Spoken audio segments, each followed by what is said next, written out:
I'm Gorilla Monsoon. And I'm your host, Bobby the Brain Heenan. Hello, everyone, and welcome to this special Wednesday night edition of Prime Time Wrestling. Wednesday night. I know what day it is. Oh, you do, huh? You I knew all along. I knew. You didn't show up here on Monday, did you? No, I didn't. Okay. We weren't here Monday. No. I was. You would have been if I hadn't said anything last week, wouldn't you?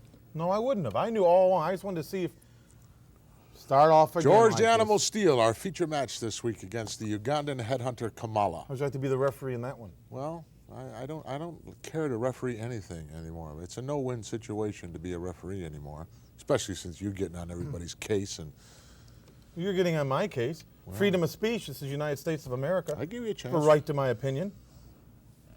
I could get you, you know, we got the barber's going to be with us this week. Brutus Beefcake, he can trim up that, with that horse collar on, your hair in the back there doesn't. Don't concern yourself with my grooming. Could use a little trim in the back there with a horse I'm fine collar. in the back. I could get Brutus to do that. He's going to be joining us Brutus ever this comes week. near me with a clippers or scissors or anything like that.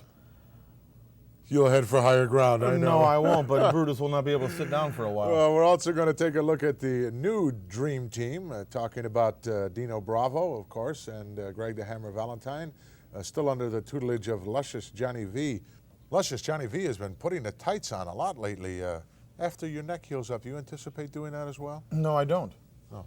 I don't like to be in the ring where somebody puts their sweaty hands on me, pick me up in the air, and hurl me through the air. That's not fun for me. But you did that all those years. Yeah, so if you want me back in the ring now, I doubt if I'll ever be able to wrestle again. Probably not. Thank goodness for that. Right now, let's go to the Spectrum, the big 305-pound Russian against Corporal Kirshner. Another 2 hours. Introducing from Moscow, Russia, weighing 313 pounds, Nikolai Volkov.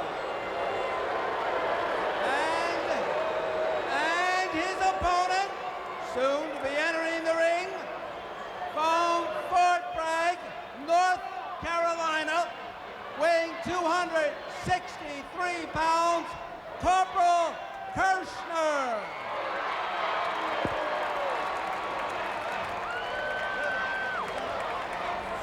Ladies and gentlemen, Mr. Volkov requests that you stand up while he sings the Russian national anthem. He's not going to get a chance. Too late, man. Too late.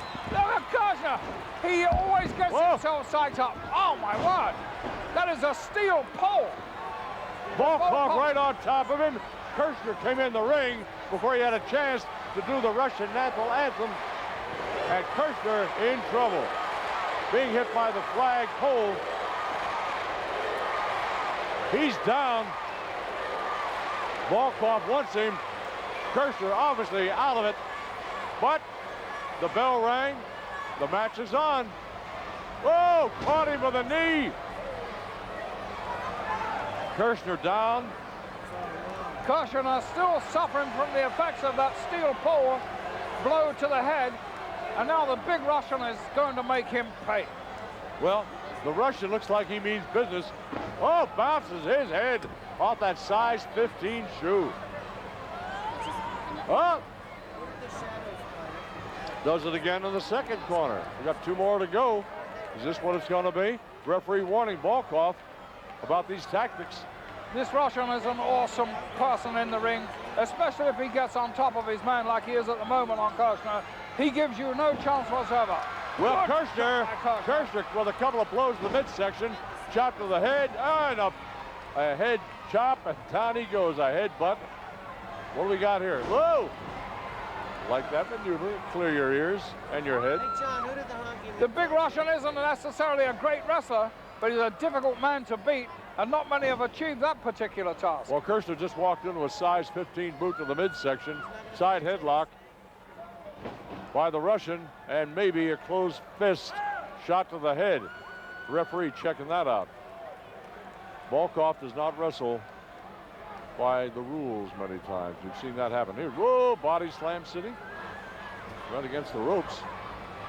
He's trying to hook that leg over the top rope, and if he does, he'll put those big boots to the midriff. Well, Kirshner's hanging by a thread over the top rope. Oh, man. Oh, he brought that knee. Oh, come on, man. A knee to the inner thigh there of Kirshner, and Kirshner holding, I believe it's his left, or is that his right leg. No, I believe that knee could make a boy soprano out of Kirshner. You understand me? Big boot by the Russian. Knocks Kirshner to the ground all the way outside the ring. Now the referee remonstrating with the Russian, but I don't think the Russian cares too much. Well, the count is on. Kirshner outside the ring. The count is on. What do we got? 2, 3. I can't see the referee's hand from where we are. Kirshner's trying to get back up. Where's our ringside cameraman? Catching Kirshner, getting off the floor of the Spectrum, trying to get back in. A tough dude. The count was interrupted there briefly. Russian back on him, gives him a knee to the side of the head. Now they're both out. Right on top of Kirshner. Body slam. Oh, man alive. That floor of the Spectrum is pure concrete. Kirshner tried to bring his feet down first there. He did, but sometimes that's not a good idea either because it shakes the whole of your spine. Well, that shot runs through the whole body. All right, the Russian's back in again, and Kirshner's still out. Volkov is so awesome. He is such a powerful man. It's really difficult to hurt him at all. Well, he was almost slender. I say that advisedly. Almost slender about 7 or 8 years ago when we first saw him here at the Spectrum. But he's beefed up considerably. I'll tell you, he's not slow. No, he's 320 pounds of devastating and crushing power. Takes that knee right to the, look like the chin or the throat, and out goes Kirshner again. The referee really getting to the Russian here, but I don't think he's going to take much notice of that view, Dick. Well, the Russian may not even understand English, so it's, it's all relative. He only knows one way of wrestling, and he's going to stick to it no matter what this referee says. Well, he's a mauler. Oh, oh, oh, oh. Looks like payback time. Kirshner has the Russian pinned. Does he have him ever pinned? Uh-huh. Oh, man. Man, you've been here before, I'm sure. Ouch, that's smart. Holding that leg. He's holding the leg of the referee. Holding that left leg of the Russian, and he's putting it against the post. And the referee has made him break, and I don't know why he did. Kirshner is smarting. He doesn't like that turn of events. Kirshner's got to get his body inside that ring if he's going to do anything. Kirshner didn't take full advantage of that situation. He found himself in there.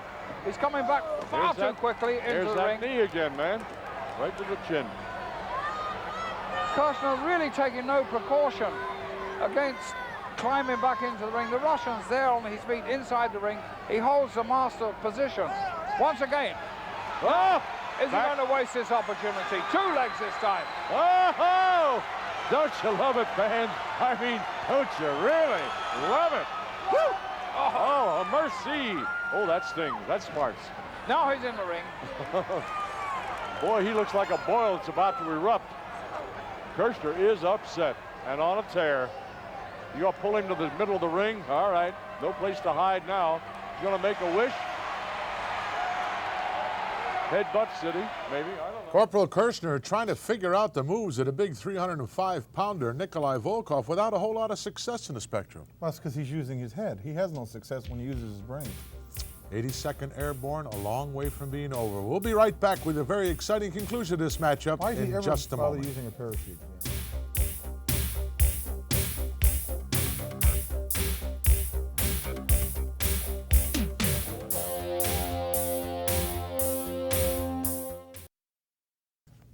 Just about set to return to the Philadelphia Spectrum, where all kinds of things. Why does he use a parachute? When you jump out of a plane, you best have a parachute. But he doesn't need one. He doesn't need one. 82nd Airborne, Corporal Kirshner, trying to figure out the big Russian, Nikolai Volkov. It'd be better for him if he never used one. Don't wait forever. Kirshner's just wasting time here. He's given the Russian plenty of time to do what he wants to. He should have had that boot home into the midriff ages ago. Whoa! Dropped that leg right on his midsection. You can imagine the rest, man. Well, the Russian is a little slow and ponderous himself, but Kirshner really took his time there. You don't wait, man. Brought that forearm and elbow right off the head. 2. Kicked, literally. Kirshner not holding that leg, not hooking the leg. You've got to hook that leg. A good knee drop by Kirshner. Drops that knee right across the take the leg, Kirshner. No, it's not going to. Look at, Did you see that? Do you believe it? He picked up Kirshner's, 250 pounds, 240 pounds, literally picked him up and dropped him about 3 feet. Two really crushing blows. A little bit of kung fu activity there by the Russian. Well, USA against Russia. Oh, man, took him right off the top rope, right across the throat. Referee says, no, no, no, no. And the Russian says, why? But He hung Kirchner out to dry there over the top ropes. Kirchner should have taken advantage of the Russian when he had that opportunity, and now he's beginning to pay for it. Yep, it's always payback time, no matter which side you're on. Takes him into the corner. Oh, man alive. He hit that top turnbuckle right in the middle of his back. Takes a size 15 to the middle. Oh, mercy. In for the ride again. Boom, another one. Oh, bear hug. This could be all she wrote, fans. The Russian is definitely in control, like it or not. Those massive arms of Volkov encircled around Kirchner, but Kirchner's somehow miraculously hanging on. He's got to get his arms, I don't know whether he can, get his arms down between his body and the Russians to break this somehow. Referee testing him there. That's twice he's let his arm down. Kirchner managed to hang on there. Kirchner. Digging down. Well, that's not the hold I had or break I had in mind, but he did it. Double axe handle coming from the Russian. And Kirchner just there. Oh, right to the middle of the back, right in the small of the back. What we got here? Softball coming up by the Russian. Oh, he's got that on nicely. That could be a submission here, fans. There's a hair pull, too. The referee doesn't see it. That is one of the most damaging holds in the Russians' repertoire. And Kirchner is really paying for that. He's laying down there. He doesn't seem to be able. Well, he is getting to his feet. Well, here we go. Kirchner blocks it, comes back with a shot to the head on the Russian. Karate chop, chop again, headbutt. Kirchner didn't seem to know what to do there. A punch, a chop, a headbutt. Oh! And finally a drop kick. I think the Russian deliberately went over the top of the head to try and get out of the way of Kirchner. And the Russian's feet slipped as he hit the ground there. Well, he landed bailed a little heavily. Yes, he did. He bailed out, and Kirchner's right on top of him. Karate chop to the back of the head. This is more of a Pier 6 brawl than anything. Russian fighting back, pushed back in the ring by Kirchner, who follows him. Kirchner wants to finish him off inside the ring. Well, I don't know how much more these guys have left in the way of, clothesline him. A little glancing, though, that blow. It wasn't a full clothesline. But he Mind you, that was a full elbow drop. Yep, dropped an elbow right on him, too. Pushed him away. Volkov managed to struggle out. That's got it. Maybe it. Package. 1, 2. Still, he lost his leg. The power of the Russian. A backdrop here. A backslide, I should say. Slid out. That Just weight, a one count. he just slid out of his grasp. Kirchner a little desperate now. Oh, man. How many times? Like to have $1 for that one. Sternum person there. Oh, body backbreaker. Down, hooks the leg, too. 3, she's all over.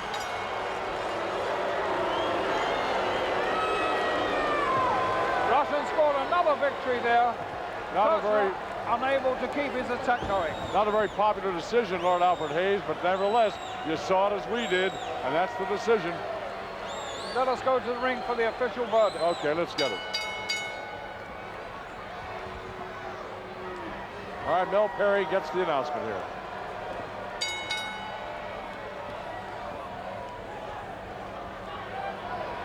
Ladies and gentlemen, your winner, Nikolai Volkov.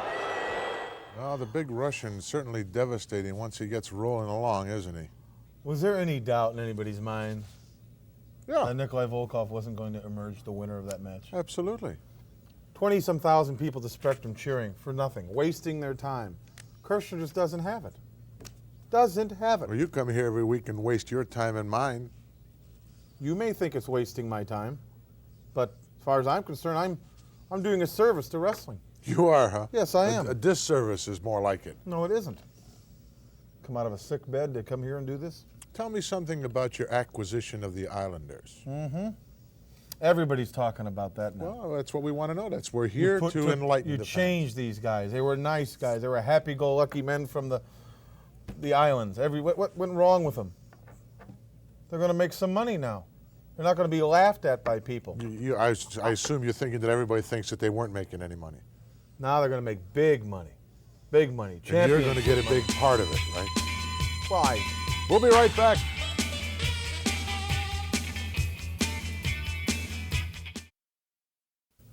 Well, folks, it's that special time in the program where we take a look at the Special World Wrestling Federation review of what's going on. And It's my favorite. why? Because some of your guys are involved here? Go ahead and talk. You got the floor. I'm giving you a chance to speak. You don't want to speak about Okay, your I'll own be men, glad to. the Islanders? I was just going to say that. This guy's unreal. Unreal. Our special roving reporter, Greg DeGeorge, with our first piece of the special Craig update. DeGeorge. Or Greg. It doesn't matter. Whatever. From the pages of the World Wrestling Federation magazine, here's Update with Craig DeGeorge. Hello, everyone. No question about it. Big surprise in the tag team division here in the World Wrestling Federation. As seen last week, Haku and Tama, the Islanders, beat the Can-Am Connection in what was billed as a scientific match. It started out with handshakes, but this fair play duel quickly switched to foul play when an obnoxious manager got involved. What's that? What is Bobby Heenan doing? What in the world? Bobby Heenan. Heenan's out in the corner of Martel Zink. Look out from behind. the Islanders hammering away on Martel and Zink. Ooh, look at that.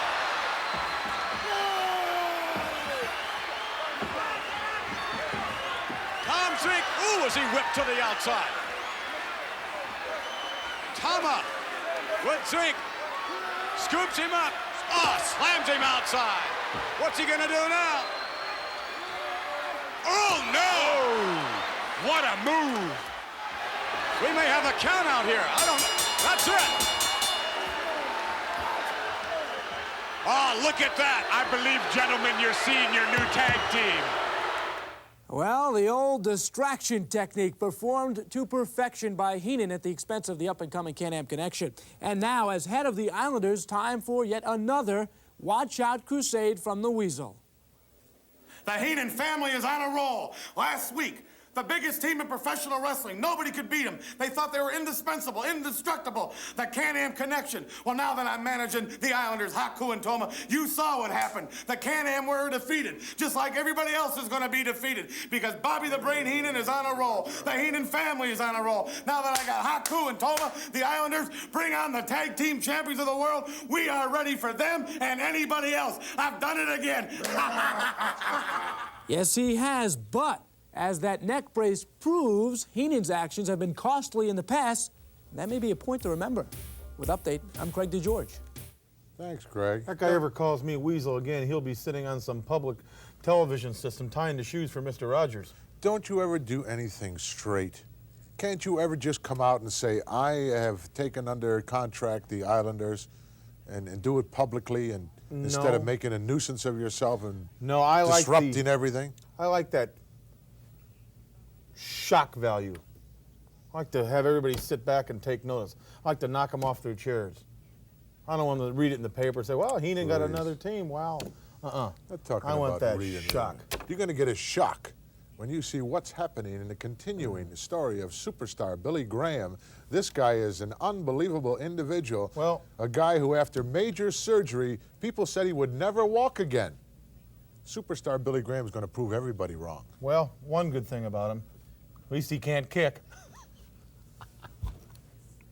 You thought that was humorous, didn't you? He was going to sue me. He didn't have a leg to stand on. Yeah. Right now, folks, I got a million of them. let's go to part 4 of the Superstar Billy Graham story. Did you hear the one about the time Superstar was in Des Moines, Iowa? Get lost. Hi again, everyone. Over the last few weeks, we've been detailing superstar Billy Graham's comeback attempt after that serious hip operation. Now, the superstar is shocking everybody with his quick recovery. And let me tell you something, in no small way, his return home has helped immensely. Just being in that Arizona air, working in the 100-degree heat in the mountains, well, that return home may be his best therapy to date. Well, superstar, after the extent of the surgery, the things that you have gone through, a brand new metal hip, what are we doing here in desolate Arizona? Craig said, superstar Billy Graham, I've got to get back. I got to hear the roar of the crowd. I got to feel the pandemonium. It's in my blood. I had to come back here to my roots, to where you got to survive. Superstar Billy Graham, out here with the snakes, the scorpions, the heat, and the desolation. The superstar has been recovering quite well, but it has been an excruciatingly painful experience for him. Billy Graham is a driven man, and even in the face of this tragically career-ending injury, he has pushed his therapy to limits that an ordinary individual could never endure. Okay, must be fatiguing you a little bit. Hold it on the way down. There you go. Good. One more? Good. One more. Let's do one more. I want to do one more. Okay. Good. Try not to hold your breath. Relax. Of course, Billy Graham is no ordinary individual, nor is he even an ordinary athlete. He is one of a very rare breed in the most elite class of athletes, a former world heavyweight champion. That title, of course, only comes to those who are blessed by nature with uncanny strength and determination. However, his apparent abundance of determination has his physicians concerned because too much activity, quite frankly, could be very dangerous. And they say a return to the ring is impossible. But for an athlete like Billy Graham, who has been pushing his limits to achieve his goals all of his life, it's hard to bet against the guy, even though it may look like he's trying to beat a royal flush. But comeback or not, we all must applaud his purpose, his struggle, and perseverance to get back to the squared circle. And yes, superstar Billy Graham insists that he will be back. Talk about excruciating pain. Boy, Talk you ain't about kidding. guts. No, I'm not talking about your neck. That's not excruciating pain. It is to Talking me. about what Superstar is going through. Talk about a gutsy guy. You've been complaining now for what, a couple of months? Well, it hurts. With that particular... You're always complaining about something. You know, you complained last week about the free calendars that we're going to give away. And you complained about your picture not being in it. It is, in fact, in the calendar. I knew that. You knew that? I knew that. But you complained about it anyway. You and Humpty Dumpty there. Right here, inside. King Kong Bundy.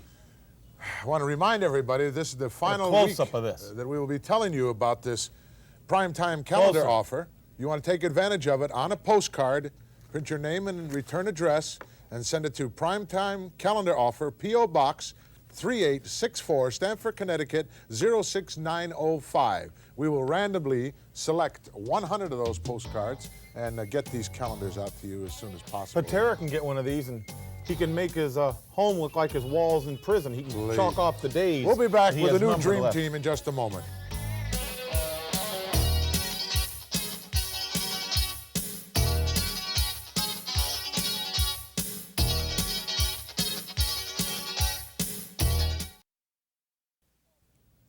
We're back, folks, and last week we saw that new sensational team of Jim Powers and Paul Roma, and what a job they did on the Shadows. The work is going to be a little bit harder for them this week, as the opposition facing them on the other side of the ring will be the new Dream Team, Dino Bravo and Greg the Hammer Valentine. You know, the Dream Team is a lot better since they dumped that Ham and Egger. Dumped?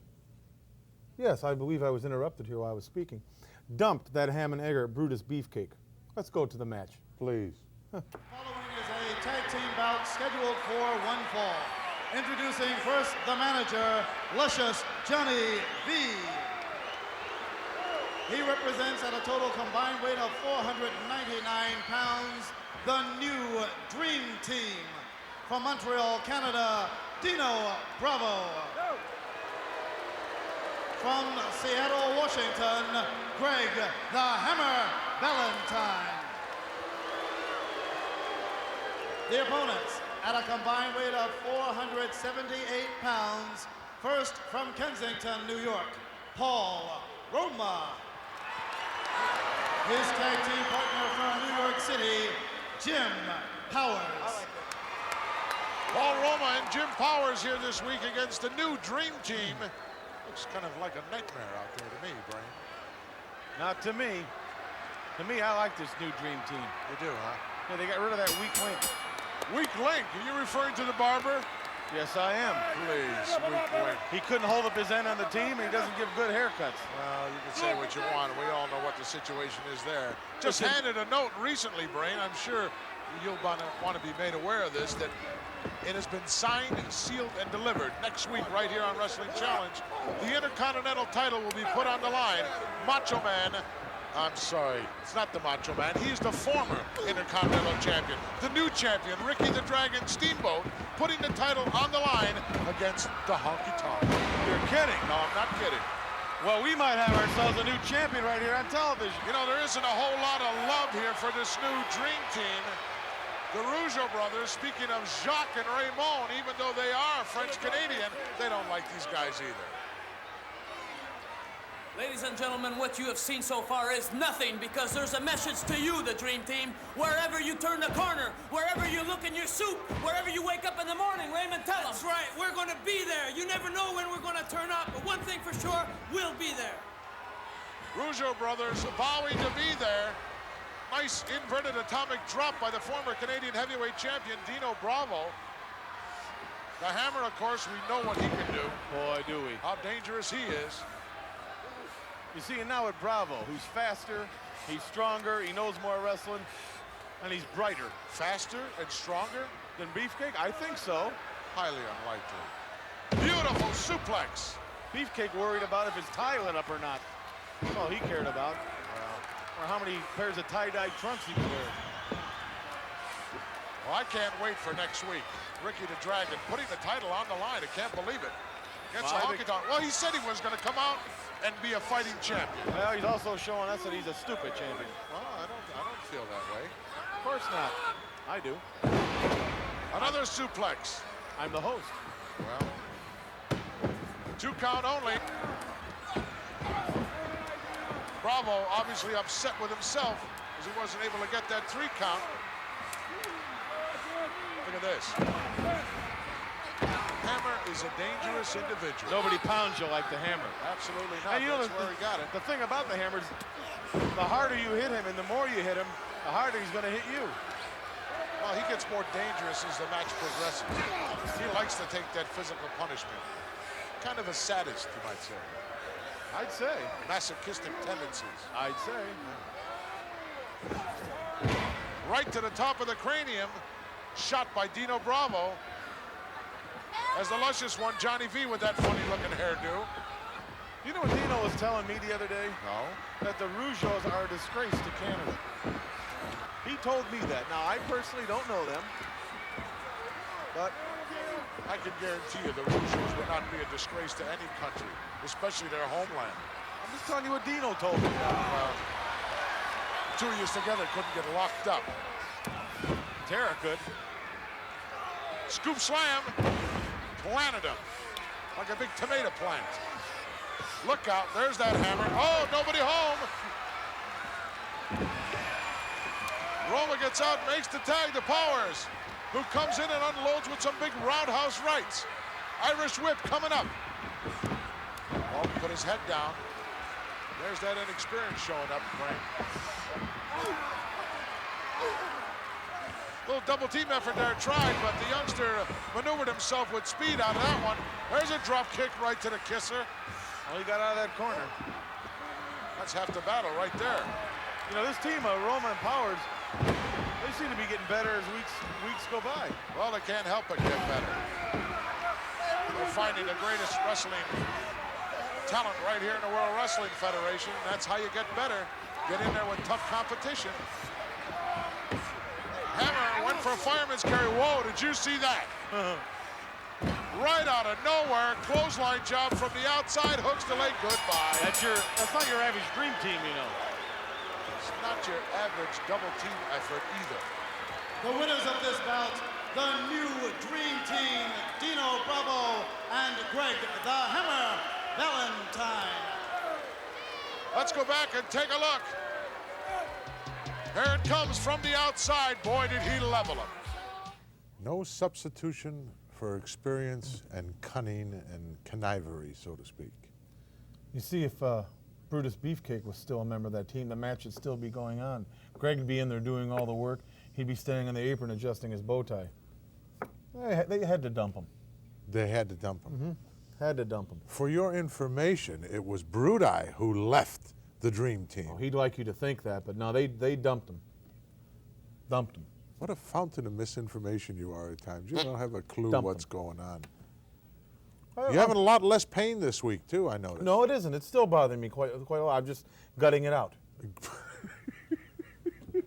Gutting it out. Give me a break, Brain. You're just unreal. Plenty more action is still to come, but right now, a special interview from a special friend, personal friend of Bobby the Brain Heenan. Who? Ken Patera. All right, folks, here we go. Gene Okerlund, along with the superstars of wrestling from the World Wrestling Federation, and one man that certainly has turned his life around 180 degrees. He had to pay his dues, there's no question about that. My guest from Portland, Oregon, former Olympic weightlifter Ken Patera. Welcome, and certainly, Ken, you've had a very difficult, trying 2 years plus. Yes, I did, Gene. You know, I got into a little scrape with some law enforcement officers. I'm not going to say they were right. I'm not going to say that I was wrong, but we'll just leave it at that. I wound up doing 2 years in Wisconsin State Penitentiary at Waupun. And like I say, I'm not proud of that, but I did pay my pound of flesh to society. I paid my dues. And I like to say one thing that I said in the past. I'm proud to live in a country where if a man makes a mistake, he can pay his debt to society and be a free man, leave it all behind him. I know there's a lot of countries in the world that doesn't apply. You know, the one thing, too, that I think we should bring up just as a matter of course, and that would have to be your association in the past and the present with one Bobby the Brain Heenan. You know, when the going got tough, Heenan took a hike. He told me that he's going to stand behind me 110% through thick or thin. But Heenan, when I turned around, you were nowhere in sight. And that's where the discrepancy started. You said that you would stay in contact, you would back me up, you would stay in touch with me, stay in touch with my family. You did neither. You just took a hike. When the going got tough, you took a hike. Tough times don't last, but tough people do, Heenan. Or Weasel, I should say. I thank you very much, Ken Patera. Certainly he has got a bone to pick, a score to settle with Bobby the Brain Heenan.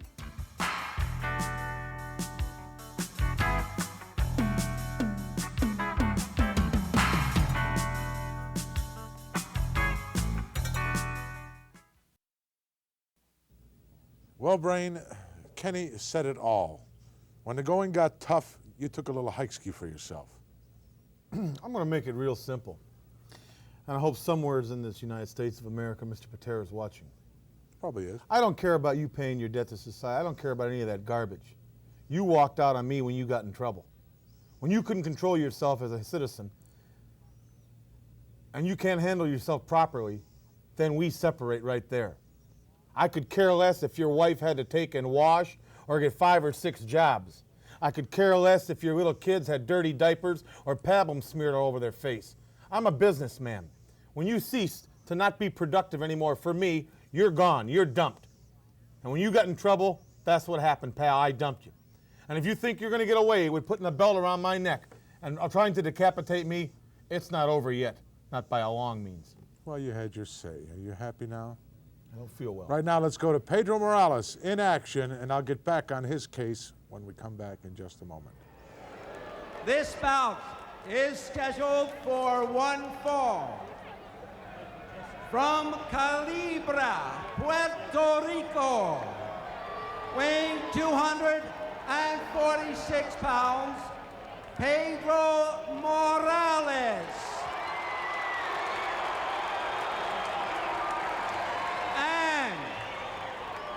And his opponent, from Brooklyn, New York, weighing 237 pounds, Steve Lombardi. Well, there you have it, Lord Alfred Hayes. The participants in match number 1 here at the Spectrum. Pedro Morales, very popular, well, not only here in Philadelphia, wherever he travels, wherever he wrestles. Glad to see him return again. And Steve Lombardi, Lombardi's been getting his lumps the hard way, his wrestling experience.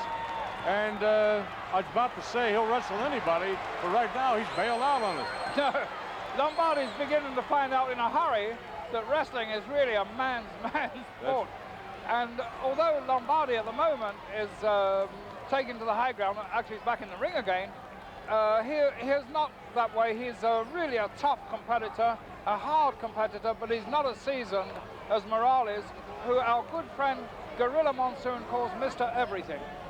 Well, I'll tell you, Pedro, one of the nicest guys you've ever want to meet, but boy, when he gets the ring, there's no fooling around.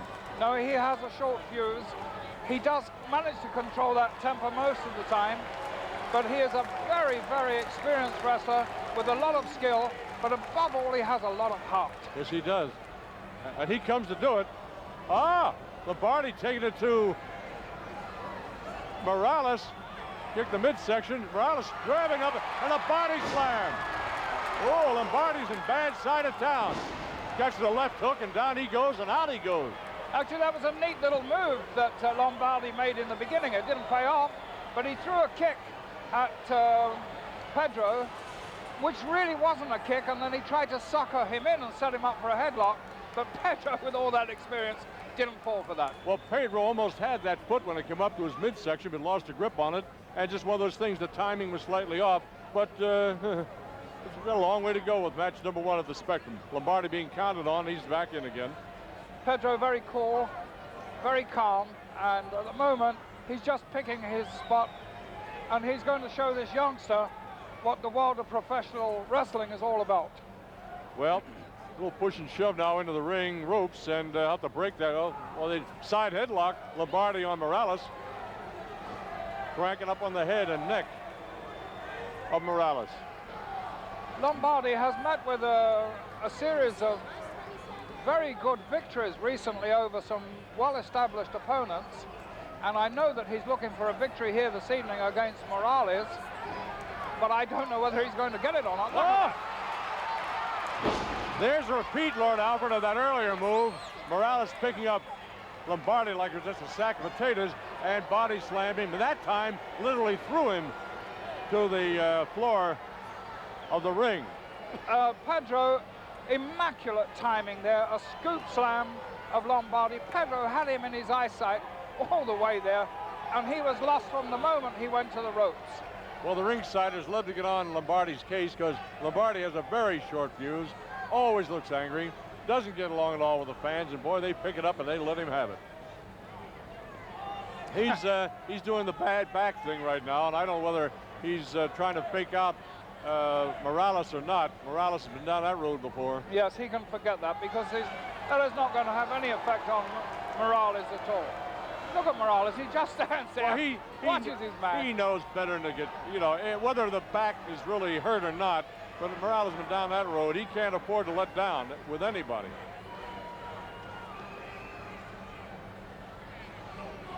Oh, Now, Morales is getting a little bit jaded on this because he's right in the center of the ring, and he thought he was going to get it on, connecting with Lombardi. Lombardi said, wait a minute, I got to back off a little bit. The back is still acting up. Maybe, maybe not. I think what is happening here, Dick, is that Lombardi is trying to form some sort of game plan. He should have done that before he came into the ring. Morales just picked him up and dropped him on his knee, and Lombardi says, this is not very good at all. I got to bail out. Atomic drop there by Pedro Morales, and now Lombardi's definitely got to think about the game plan because nothing he's tried yet has been at all effective. Absolutely nothing. He's got no offense at all. Well, Dusty Feldbaum, the referees, had started a count on Lombardi, but he's back in the ring again before the count of 10, so we're still on. All right, they go at it again, and Lombardi breaking across the eyes, I think. Couldn't see from it. He has back toward us. There's a forearm and a drop his head off the top turnbuckle. Again off the top turnbuckle. Morales collapses. He's stunned. There's a kick by the second kick. Another kick by Lombardi. Going right down after him, using the rope, and that's illegal. The referee rightly is counting on him. Morales bad shape right now. Morales really is taking his time, I think, here, Dick, and he's just letting this youngster expend all his energy And I'm sure in a moment what we'll see is that professionalism of Morales plus his great conditioning come through. And he's just waiting to pick his point and stop Lombardi in his tracks. Oh! Watch that. There we go. Pedro caught it. Oh, you can hear that all through the spectrum. Pedro is upset, man. He's going to give him a few more left hands. Oh! A 360 there by Lombardi, and Lombardi is really in trouble. Well, he was coming in as, oh, back body drop. Nice maneuver by Pedro Morales on Lombardi. Very. Oh, man, a backbreaker. Good execution by Morales, and I'm afraid that's it for Lombardi. Pedro, a very, very professional victory there. He wasn't really in trouble at any point during the whole of that match. I'm afraid Lombardi's got to go back to the drawing board. Well, it's all over. Let's get the announcement. Here is your winner, Pedro Morales. Pedro Morales chalking up another one in the long line of victories for him. Now getting back to you.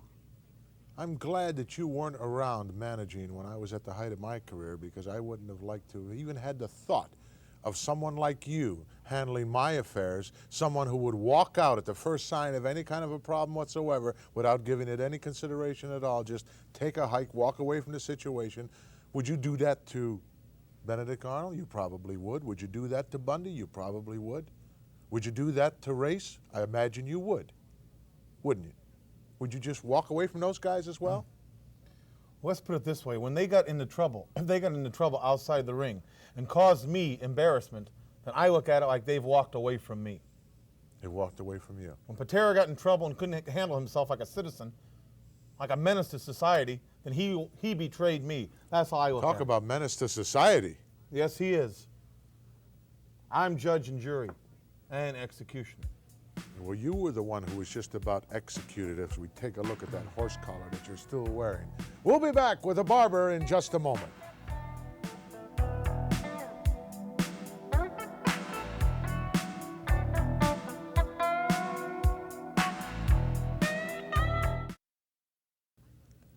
Brutus Beefcake, the barber he likes to be known to nowadays, is coming up right now. I don't suppose that this gentleman that he's facing is going to cause him too much of a problem. Is this any relationship to the former Intercontinental Champion Pat Patterson? Who, Louis Patterson? Jim Patterson is the opposition for Brutus Beefcake. Tim Patterson. Tim. I don't know who's related to who. Or is this one of the goofs that came out of the Terry Garvin school? Probably. Anyway, Terry let's Garvin go to School of Self-Defense. Let's go to ringside. Scheduled for one fall. In the ring to my right, from Hollywood, California, weighing 273 pounds, Tim Patterson. And his opponent, from San Francisco, California, weighing 270 pounds, Brutus the Barber Beefcake. Yes, sir. I'll snip a little here. I'll snip a little there. Cutting in a strut. Better watch out, Jesse. He may get a hold of you. The barber, Brutus Beefcake. Are you insinuating I need a haircut? No, maybe a little style job. You used to have all those weird hairdos and whatever. And all those wigs you put on your head now. I don't think Brutus the barber could style hair good enough for me to wear. Oh, no? No. He's quite a stylist. So they say. Brutus Beefcake. Earlier on, as a matter of fact, we had an occasion to talk to Mr. Beefcake about his hairstyling. Here's what Brutus had to say concerning last week's incident with Dino Bravo. You know something, new Dream Team? Because of what happened to me out there last week, a couple weeks ago, you know, I'm gonna have to do a lot more cutting and a lot more strutting on you. Like the dream cut I got for you is like nothing you ever saw before. This man's gonna be styling here, I think, in a little unusual manner. He himself is somewhat of the strange category, I think you'd say. Beefcake, definitely. Yeah. He's got his left cheek there, kind of. I don't know what kind of outfit that is. Fishnet from San Francisco. It's a little different, that's for sure, but as we said before, Beefcake is a little different. Then again, barbers in general, I think, are a little eccentric, aren't they? Oh, yeah, I would imagine they are.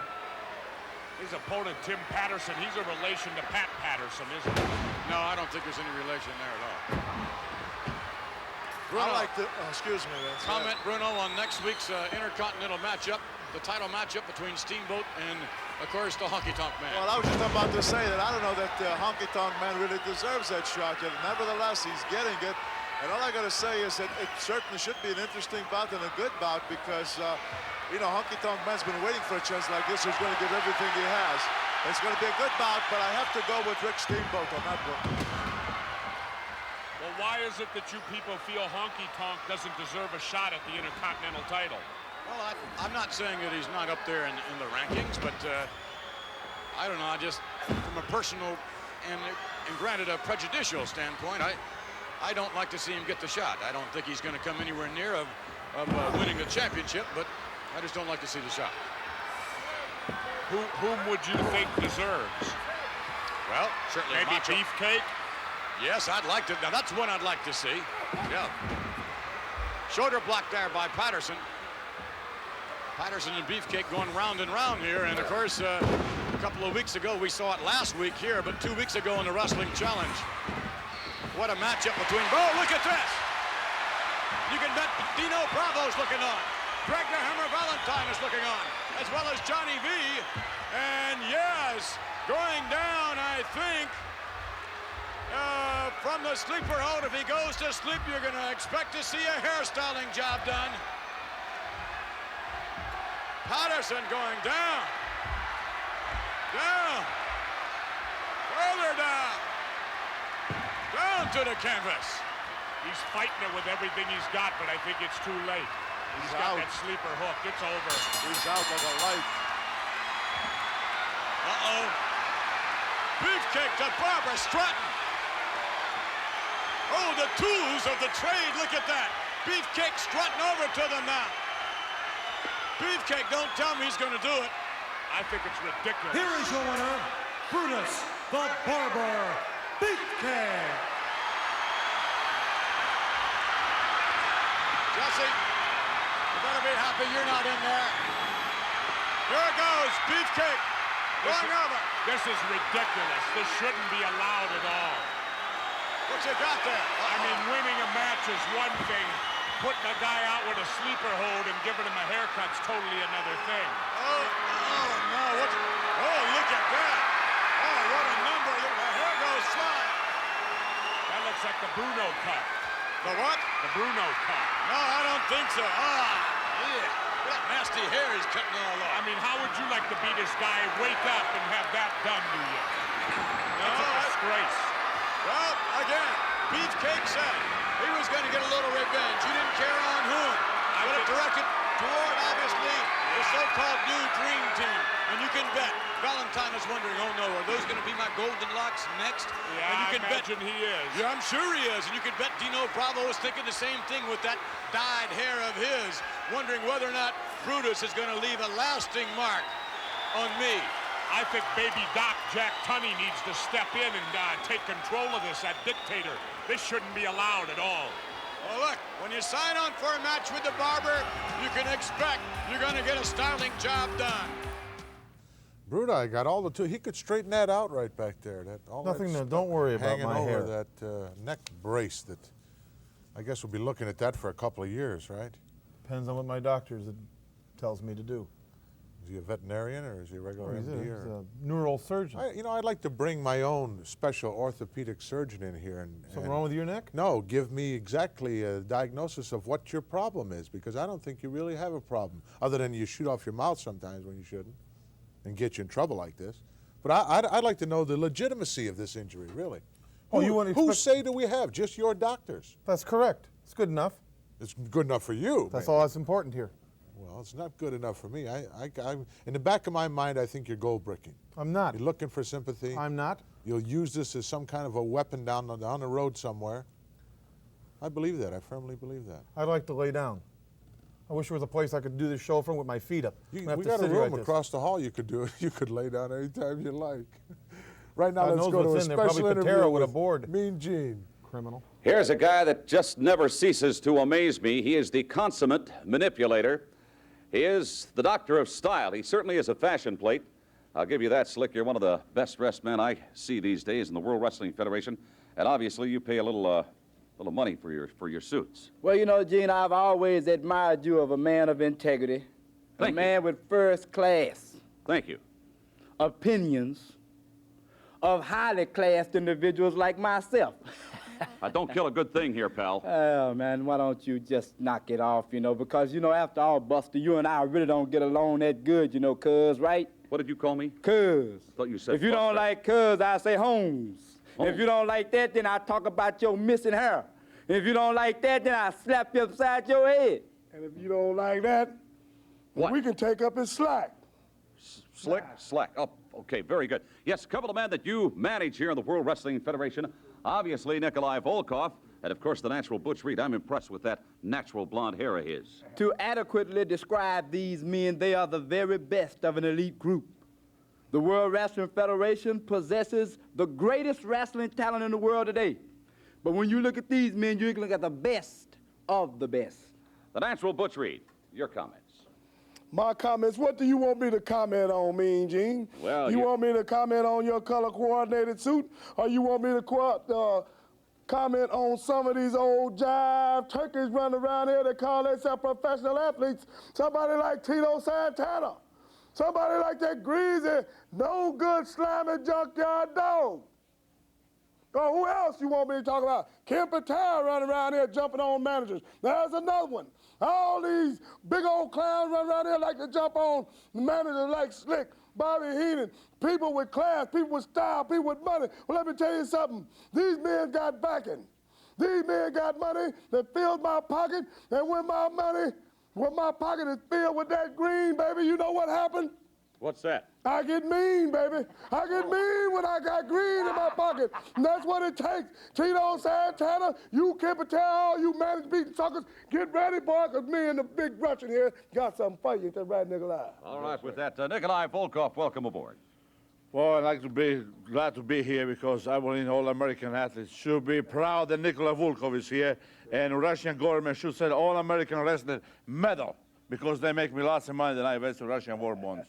You buy war bonds with your money? Russian war bonds? Yes. It's his money. I'd like to talk to your stockbroker. Very good. I thank you very much. The Doctor of Style, Slick, Nikolai Volkov, and the natural Butch Reed. They truly are superstars here in the World Wrestling Federation.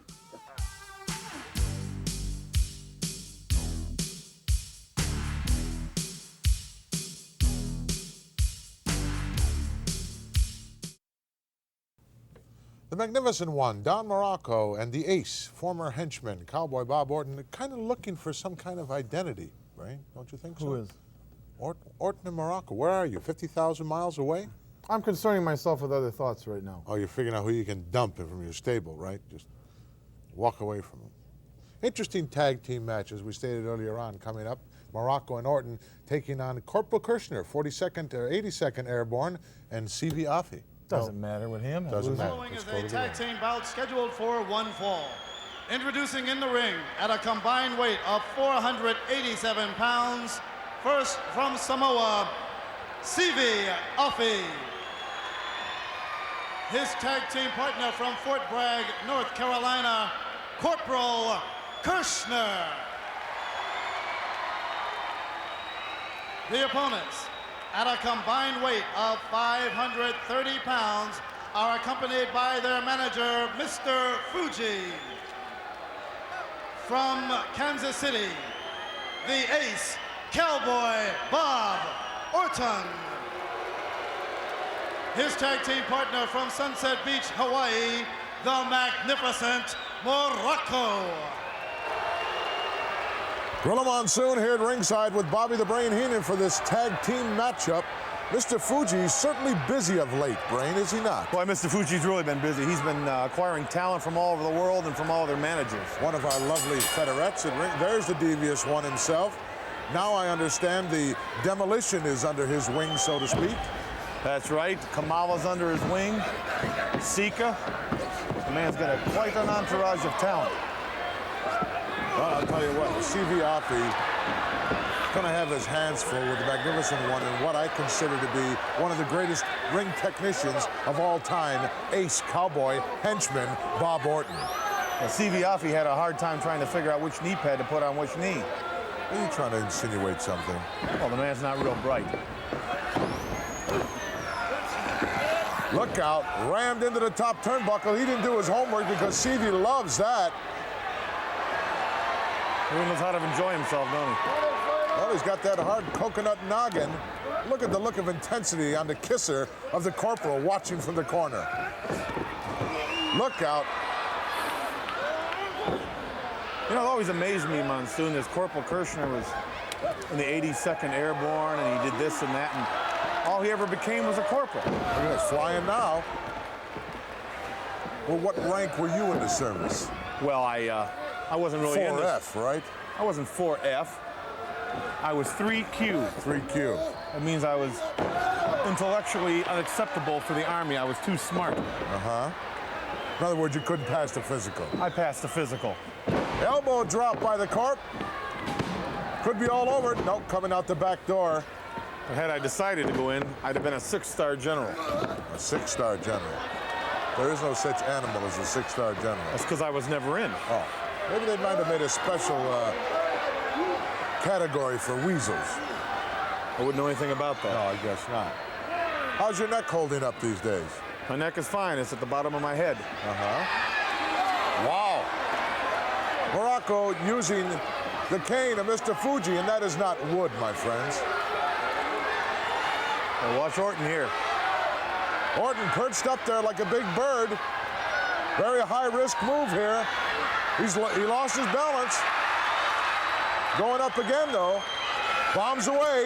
Nailed him. How do you like the Airborne now, Mr. Kirshner? Corporal had a very successful run here in the World Wrestling Federation, and all of a sudden, the bottom sort of dropped out. Well, I think it's because everybody realized that the guy was an overnight sensation. He intimidated a lot of people from the Airborne. He used those boots. And he's not really as bad as he wants everybody to think he is. Nice block of the suplex and gets him up himself. Oh, you notice your favorite referee is in the ring right now, Joey Morello. Yeah, he's on the top of my list. That man's kept me from becoming a millionaire. I thought you were a millionaire, right? I mean, again. Oh, again. I had a friend of mine's wife made him a millionaire the other day. Is that right? Yeah, he used to have $3 million. Look out, Irish whip in the corner. Here comes CV. Full speed ahead, runs into a knee. Excuse me. Is that a tattoo on his leg or a spider? I think it's a tattoo of a spider. Oh. Islanders have some strange tattoos. Well, yeah, they like to draw on themselves. It wasn't on those snap little art kits, you know, on the Fuji Islands there. Fiji Islands or Fuji Islands. Oh, neck breaker, well executed by the Magnificent One. Ooh, I can't look at that. Hope he doesn't dedicate anything to you. He has been as of late. Yes, he has. Those pile drivers, the Bolivian pile driver. Look out, high cross body by CV. Morello right there, 2 count only. Yeah, old 2 count Morello. Hand hits 3 times, but he only counted 2. Tag made, the corpse steps back in. Morocco wanting to have a little powwow here. Morocco, former Intercontinental Heavyweight Champion. Did just about everything in the World Wrestling Federation except become World's Heavyweight Champion. It's not an easy task. Boy, you should know. Believe me, I know better than anybody. Watch out, ducks underneath, look out. What a clothesline. You gonna follow it up, Corp, or what are you gonna do? Now he moves in with a standing drop kick. Unfortunately, drop kicked him right back into his own corner, where he could make the tag. I think I know now why he was a corporal. I'm surprised he made that. Clothesline again, nailed the ace with it. Old KP Kirshner. Well, I think that hurt him. Oh, look at this. Smart maneuver by the ace. Takes advantage of every situation. Well, see, there's only one mind in that ring. That belongs to Ace. The other mind belongs to Kirshner, and he don't know where he's at. And you know Morello's credentials. He can only count to 2. How about Morocco? He's not in the ring. He's on the apron. Well, he's part of it. There's the tag. Morocco. Wow, he wiped everybody out with that move, including his partner. Over for the cover, 2 count only. Nope, couldn't get him. I know if you will get a 3 count with that referee in there. Please.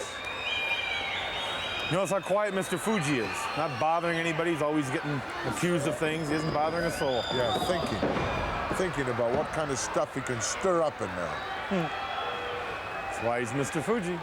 Plus, the match has been a little one-sided up to this point. Well, the team of Siviafi and Kirshner really haven't launched a great offensive attack. Well, it's kind of a mongrel team to begin with. First of all, I think if you send Kirshner to Libya, I think Gaddafi'd take a week off and really vacation on the beach. He'd have nothing to worry about. Look out. Another high-risk move. He got caught. The knees came up right at the last moment. Had to be dumb luck. It could have been nothing Kirshner had planned. Ace looking to make the tag, trying to find his corner. There it is. Magnificent One steps in. And Siviafi steps in. The Fijian, a house of fire. Unloads lefts, rights, a big headbutt. The double Fernum, I think that was. Nailed him with it. Siviafi setting him up. Oh, got caught. Oh, power slam. Good night. Uh-oh. Was that for you, I Brain? think it's for me.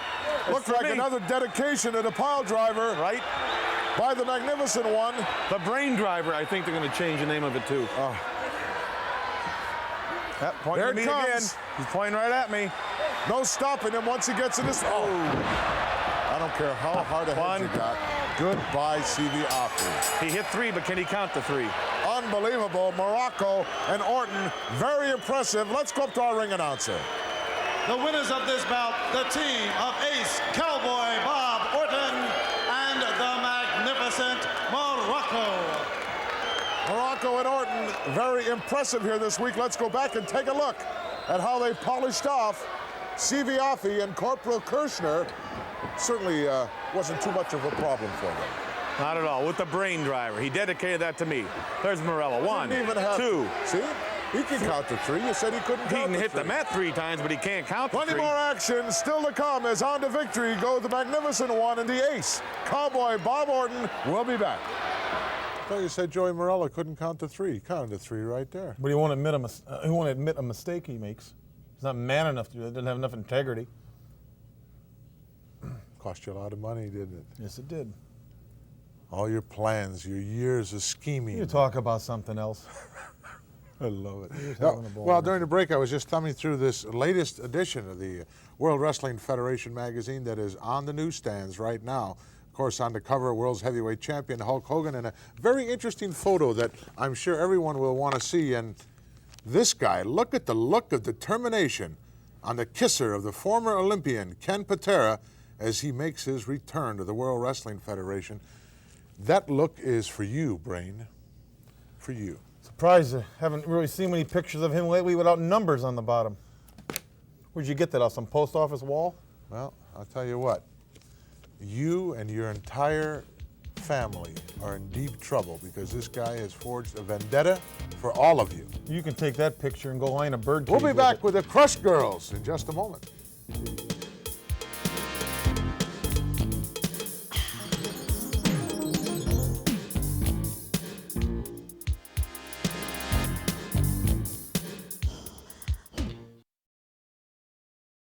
It's time for girls tag team wrestling action here on Prime Time this weekend.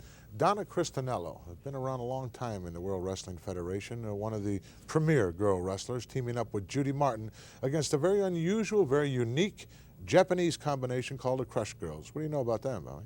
The Crush Girls? Yeah, you know a little bit about everything. Yes, I do. Well, they're from Japan. I already told the folks that. That's all you need to know. Obviously. Let's go to the tape, please. Ladies team. Crush Girls in from Japan for a very lengthy tour of the United States. Well, it might come in with some heavy credentials. Yes, and they might suddenly stop Oh, look it. at the Nice kip move. up. Excellent kip up by Chigusa. Look at how Judy said, let me get out of here. Let Donna in here. She's been around longer. Oh, nice backward somersault right into a hammerlock. Nice reversal. These Japanese girls are young, and but they don't necessarily look inexperienced. No, they don't. Taking a chin lock with it. Nice maneuver, takes Donna down to the canvas. You know, this must be an ordeal for them because it's the first time they've ever wrestled here in the United States of America. And let's face it, this is the #1 in ladies wrestling. I think it's the first time they've ever left Japan, Lord. Could be, could be. And when they decided they were going to come to the United States, they only wanted to come one place, and that's where the World Wrestling Federation was. Absolutely. They know that this is the Mecca. Oh, what is this? Japanese football stance. Well, it certainly wasn't a sumo stance, was it? No, definitely not. Judy backing into the corner, very reluctant to tie up. I don't think they can figure out these girls' style. They're not just linking up, they're looking for an opportunity to attack, yeah. The Lioness is in there now. Lioness Asuka.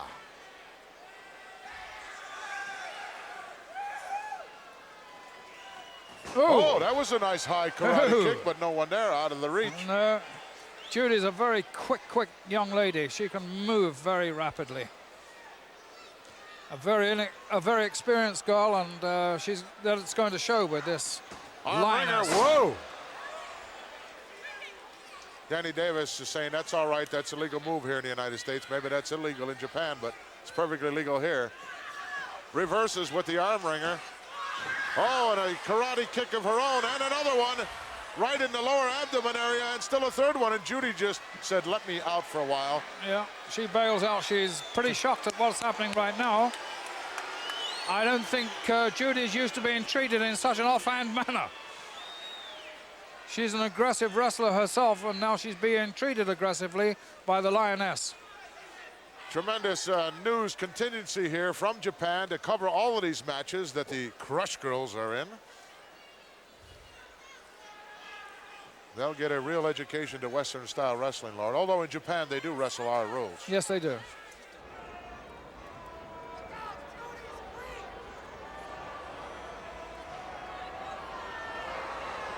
Maybe I can hook up with them on the way back, Lord. I haven't been there since 1976. I'd be anxious to see some of the changes that have taken place. Yes, that would be very interesting.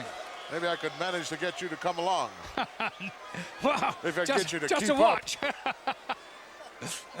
Strictly as an observer, of course. Yes, I don't think I could handle those chopsticks again. Uh-oh, Judy going now, starting to unload on the Lioness, who may be heading for the den shortly. Yes, because Judy's taken command of this situation. A little bit of a weight difference here, too. Hard into the corner. Oh, right up on top. Hooks it with a sunset flip. Whoa, was that close? Look at Judy. Donna didn't even have a chance to get in.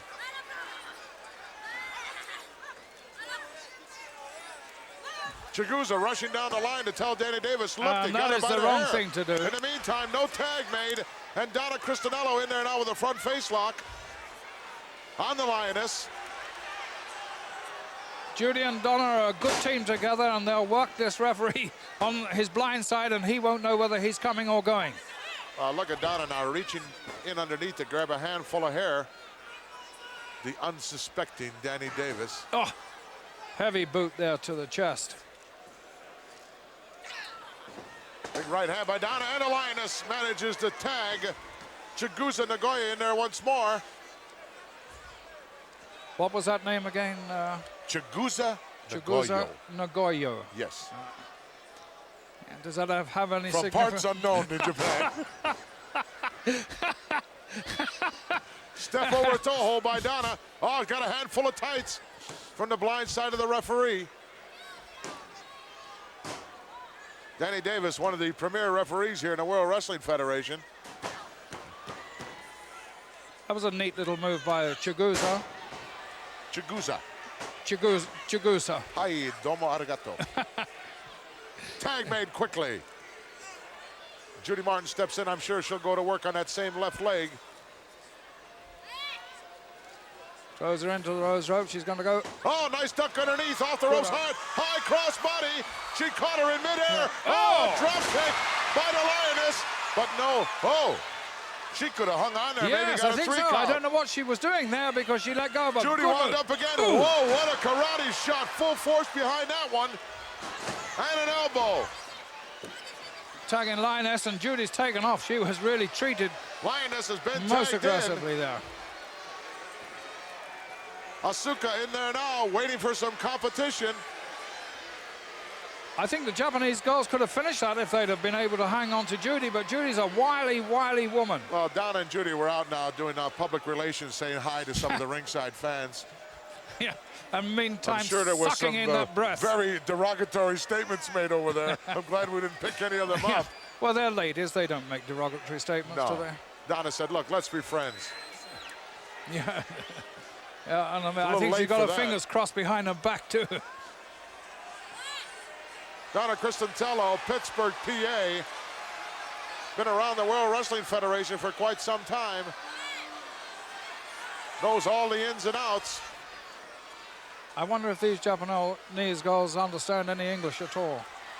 It's hard to tell, Lord. It is. I hear them speaking Japanese to each other, but... Oh, there's an illegal mistake. move right there. Can't get too close to that corner. You've got to stay out of the opposition's corner for sure. Yeah. Or Judy you'll be won't in let deep you get trouble. away. Judy won't let you get away with anything Blatant like chokehold. that. Oh, Ooh. look at that shot. Glad I retired. Front face lock now. As Donna tags Judy back in. Double shot to the lower abdomen. Nice double kick there. The Lioness, though, is not faring too well right at the moment. No, she's not. Well, neither of them actually are living up to that promise, although they have made one or two really aggressive moves. Of course, this match that we're viewing several years old, and at that particular point in time, Danny Davis was in fact one of the premier referees in the World Wrestling Federation. However, that is all ancient history now. And I understand that Miss Betty's contemplating becoming a lady wrestler. No. She's contemplating becoming a pro golfer. She's been taking lessons from Bob Hole and One Johnson. We'll be back in a moment. 4.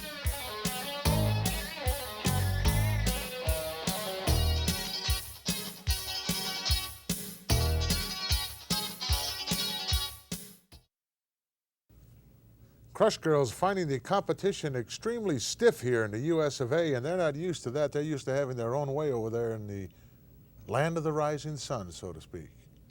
Maybe they'll be successful against Judy Martin and Donna Cristanello. Let's find out right now. They're just women. Who cares? Well, they picked on the toughest competition right off the bat, Lord. Yes, they did. Maybe that was their mistake. These two right here certainly can give anyone a negative attitude. Right. Lioness in for the ride. Whoa, what a crushing elbow. Oh! Comes right up with a kip up. And a single leg trip. Nice maneuver from behind. Oh, good maneuvers from that Japanese girl. Turns it loose. Had control and just threw it to the wind. Karate chop. Right underneath the chin. Another quick tag made as Chigusa steps in. And Judy Martin wound up, but no, reverses it. Look out. Whoa. Hello. Welcome to America. Yes. Isn't she something, that Judy? Oh. Oh. The Japanese girls must know of her, though. She's well-traveled. You can imagine being her husband and complaining about the soup not tasting too good or something like that. Yes. Where's my look at clean that. shirt? Nice double team effort there as Donna stepped in and Judy just dropped Chigusa's back right on the outstretched knee.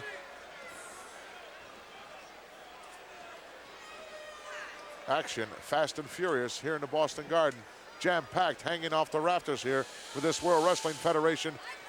Tremendous matchups. Oh, look, come on, Danny. Turn around, take a look. Chigusa's getting choked out over there in the corner. I would say, you know, if you packaged both of these teams together, these Japanese girls got to be outweighed by 100 pounds, Lord. They look as if they're outweighed, but they haven't really been outmaneuvered. But the point is that right now, the experience of the American girls is showing very strongly in their favor. Oh, nice single leg pick there, amateur move. Oh, Boston Crab, a half a one. Single-legged Boston there, and that is a damaging hold. And Judy knows that too. Well, she came in a hurry to break that up because she knew that was curtains. What a more fitting place to put on the Boston Crab than here in the Boston Garden.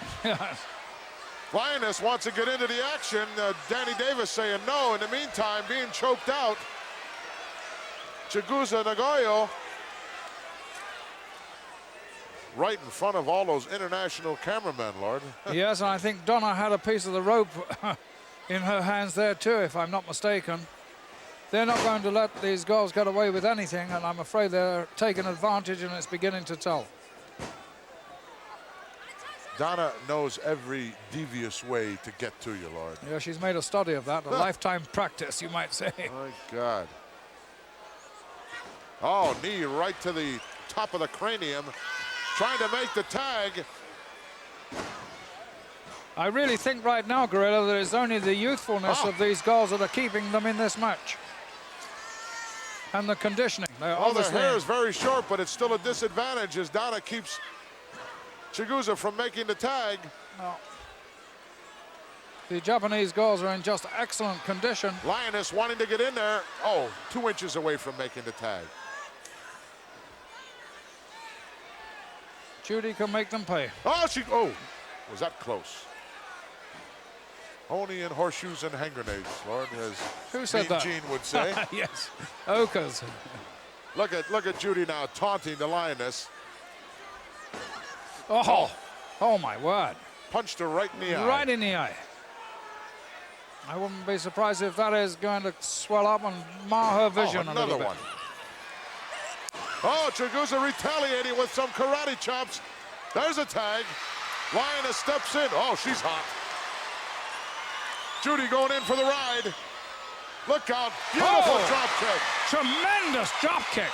Really got up high in there. Suplex coming up now. No, slam. Slam. Power slam. Down for the cover. She's not going to get Judy that way. But what a drop kick. What a drop kick. Another hooked up power again in a slam position. Oh, that's not a legal tag. Whoa! Got to be on the outside to make a tag, Lord. Well, the referee's not taking any notice of that. He's just let that go by. Well, maybe he figures that's part of the Japanese rules. Oh, look at this Come leg twister. Turning it over into a crab. Submission hold. Donna was Judy's coming not in good. then. Yo, now she's all the way over. If she sits back, she could be in deep trouble here. Judy's left ankle is bent right over there. I don't know if that can show on the camera, but just look at that. Hold. Donna trying to make her way in to save her partner. Excruciating pain. Look at the pressure being applied here by the Tiger. She settles. Lioness, I'm sorry. I said well, the Tiger. Lioness is outside. I think that's Chigusa inside. That's very cool to tell, isn't it? Who's got the scorecard? Can't tell all the players without a scorecard. Judy's made it to the ropes anyway. Gonna have She's to break got the herself hold now. up. She's going to have trouble walking around, I'll tell you that. Yes, that was a quick tag made now, situation. and the number 2 team, number 2 member comes in high from the top turnbuckle. Oh! Quick move by Judy as she turned the tables immediately. And there's look that at that experience, Lord. Right, and she doesn't let that get away from her. She's taking full advantage of that fact of that mistake they made. Well, the Lioness thought that Judy was just about out of it, and she wasn't. No. Talk about deception. Look out. Oh, what a clothesline. Oh, she's what a motioning for her clothesline. partner to come my in. word. No tag made yet. That's an illegal maneuver. Danny Davis making a count. Look out, Still double team illegal. slingshot. Judy in. Double karate. Whoa. What is Davis doing? I don't he's know. sending her out now. This is just a double team effort, a wild double team effort. As they're dropping elbows, one after the other one. That last one caught her right in a kisser. Going to work on the look at Judy. Excuse me. Judy found that something extra and came back with a vengeance. Double drop kick on Donna Cristanello. Look out, slingshot. Look out. No. Oh, giant swing. Giant swing by the Lioness. My word. Look at her. And Donna's going for a long ride. And the cover made. Hooks the leg. It's over. Fantastic. What an upset here in the Boston Gardens. I don't believe it. Tremendous victory by the Crush Girls. Let's get the official word.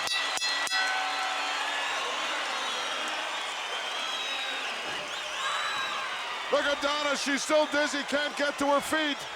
Referee Danny Davis raising the hand. Judy doesn't believe it. Donna doesn't know what's happening. But those Japanese girls have kept their record intact. That's win number 1 here in the United States of America for them. Tremendous ovation by this capacity crowd as they just love the Crush girls. Let's go back and take a look at the big giant swing. Look at this, double drop kick.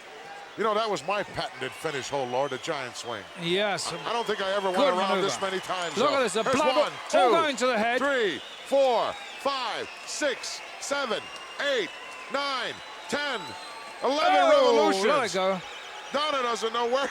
Oh my God. She didn't know whether she was in Boston or Chicago or Detroit or New Orleans or Osaka.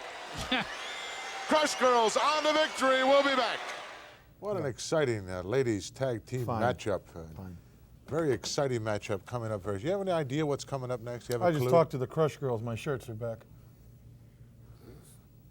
I ask you an intelligent question and you give me that kind of an answer. Do I have, Do you have a clue? Don't look. Do you have a clue in your own mind what's next in the program?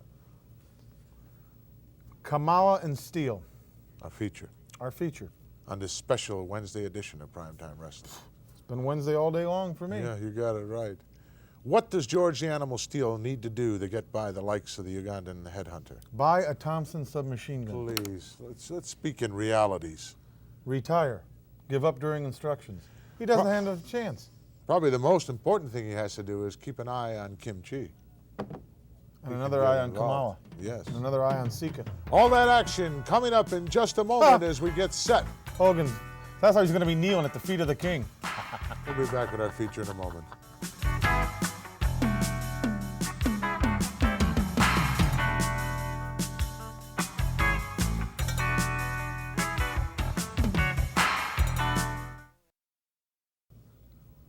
George the Animal Steele, the powerhouse that he is, will have to use every bit of intelligence that he has. Well, then the match is over. He has to use intelligence. The man's a better. How do you think that George the Animal Steele survives here in the World Wrestling Federation without using some gray matter? I'll tell you how he survives. Can't. Out of intimidation. The referees are scared of him. Jack Tunney's, well, he feels that the man has a problem. He goes along with him. Talk about guys looking for sympathy. You're the one that's looking for sympathy. Let's still go to our bad. feature match. Kamala against Steele. The manager, Mr. Fuji, as well as the handler, Kim Chi, from Uganda, weighing 408 pounds, the Ugandan headhunter, Kamala.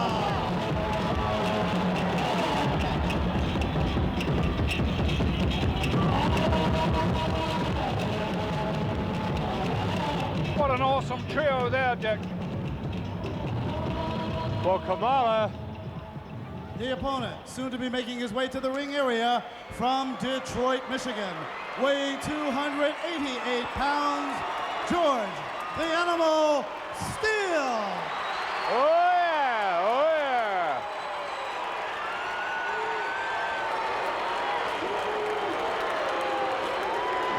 There he is. Look at George. Look at him. George is a trip. He said, I don't know where I am. It's a ring, so I'll wrestle in it. Is this Philadelphia? Whoa! Kamala wants to get it on. Oh, look at George. He loves it. Oh, look at him. Whoa! Woo! Kamala bails out. Well, you're not going to see that very often. You're not going to see Kamala run the very first moment. But he felt that mighty left that George threw at him, and he decided it would be better to get out and confer with Kim Chi and Mr. Fuji. Well, Kim Chi's on the other side of the ring with Kamala, but on this side, right in front of us, is Mr. Fuji, who's bad news as a wrestler, and also has that cane threatening George the Animal Steele with it.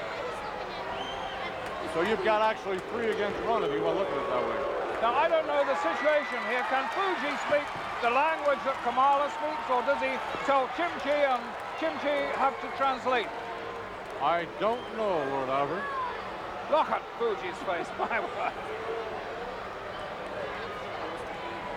I think that Kamala has taught Fuji how to paint his face. Maybe.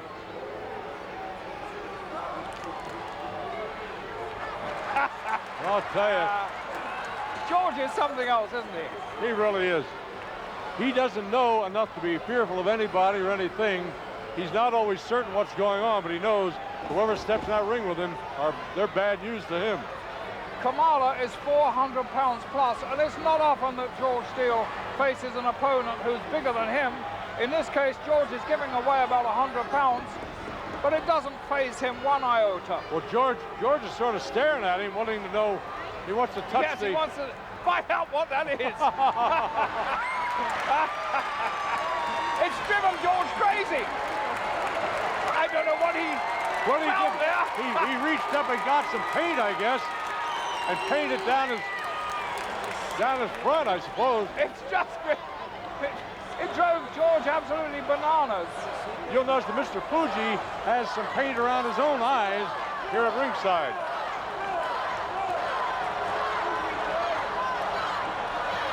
Whatever language Kamala speaks, he's not going to make much of an impression upon George Steele. The animal is looking at him, making all sorts of gesticulations. Look at George dancing away there. I think George wants to know, is the guy going to give him a high five? You know, I think George is really enjoying this. He's going to try and lay low this huge Ugandan headhunter. Oh, George is going for the... Now he's happy. Now he's really happy. Look at him. Now Kamala saying, what gives this clown, huh? I don't think Kamala can make heads or tails of George. In fact, he's got Kamala completely bemused. Great tactics by George.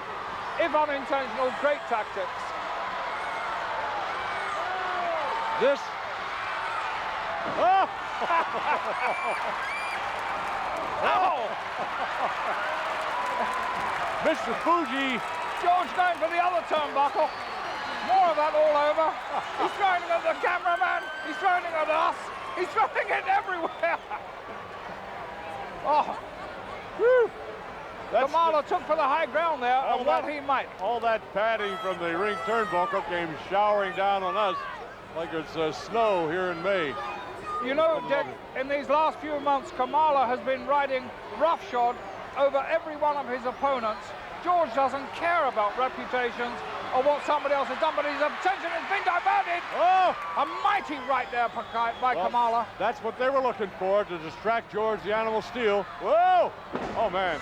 George clean over. He hit his shoulder. Yes, into that steel post. There's you want a close-up of George the Animal Steel. Our alert cameraman at ringside gives it to him, and Mr. Fuji gives him the handle of his cane right in the midsection. A cheap shot there by Fuji, while the referee's attention was diverted, and in fact, Fuji repeated that again. Now George in some trouble. That is an understatement. And if you're in trouble with this Kamala in the ring, you are in deep, deep trouble. Yep, a little headbutt, down goes George, but he took something out of his wrestling tights. George the Animal Steel has a foreign object in his right hand. Looks like that's the great equalizer. Oh! Don't call him dumb. George absolutely floored the huge Kamala, but he was trapped there by Jimchi, and that splash has laid everybody low. In fact, he's put so many men into hospital. Alive. Oh, my gosh. To the top rope, and George is still down. Oh! He slipped. He slipped on the top. George on the cane. The fans are loving it. George is running him up. He's out the ring. He's chasing Jimchi. Jimchi running for his life. Man alive, the folks are on their feet at the Spectrum. And the count is going on. The referee is counting, George. He better get back in a hurry. Count of 7, 8, 9. I don't know where Steele is. And that's all she wrote. Oh. That's all she wrote. Disqualification there.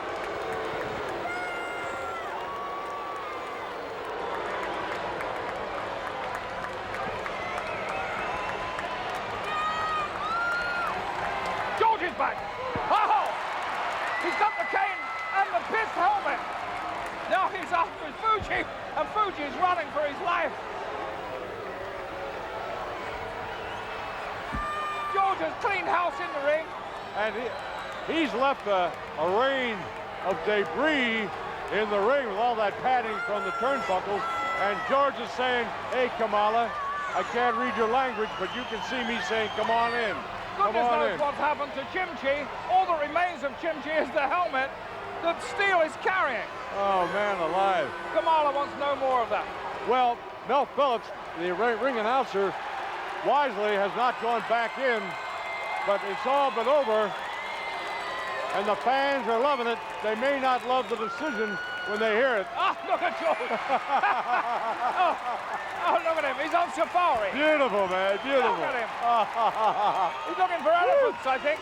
Look at him. Don't you love it, fans? I mean, don't you really love it? Well, George Animal Steele did exactly what he had to do. He had to control Kim Chi. He had to control Mr. Fuji. Unfortunately, it cost him the match because devious ones, just like yourself, get involved. Don't blame me again. Well, you do the same I wasn't even there. But you do the same kind of things. Well, maybe you have to sometimes with a man like George Animal Steele. First of all, the incompetent announcer said he was disqualified. He was counted out of the ring. Before the match even started. You referring to Dick Graham? Well, if the was only two microphone commentators fits, there. wear it. You know, Dick Graham and Lord Alfred Hayes. Oh, you're right. There was nobody there. Another thing, you made a statement that he'd have to use all his resources, all his intelligence to win that match. You saw what happened there. He lost it. He gave away about 200 pounds to begin with, and then he was in there against 3 guys, not 2 guys. I thought George did very well for himself.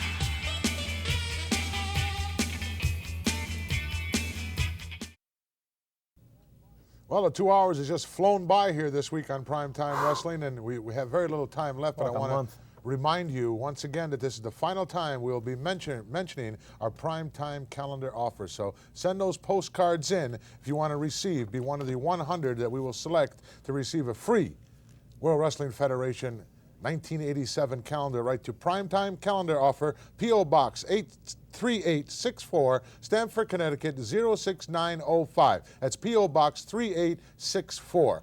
And Brain, you are in the calendar. And I know I am. Well, let me wrap it up again this week. Well, go ahead. Well, you've seen another program of Primetime Wrestling that I had to put up with this man here. And next week, right here, next Wednesday, you're going to see. Next Monday. We're going back to our regular next Monday night. See y'all next Monday. Wait a minute. You don't tell me these things just like that, do you? Well, it was only special for this week for Wednesday.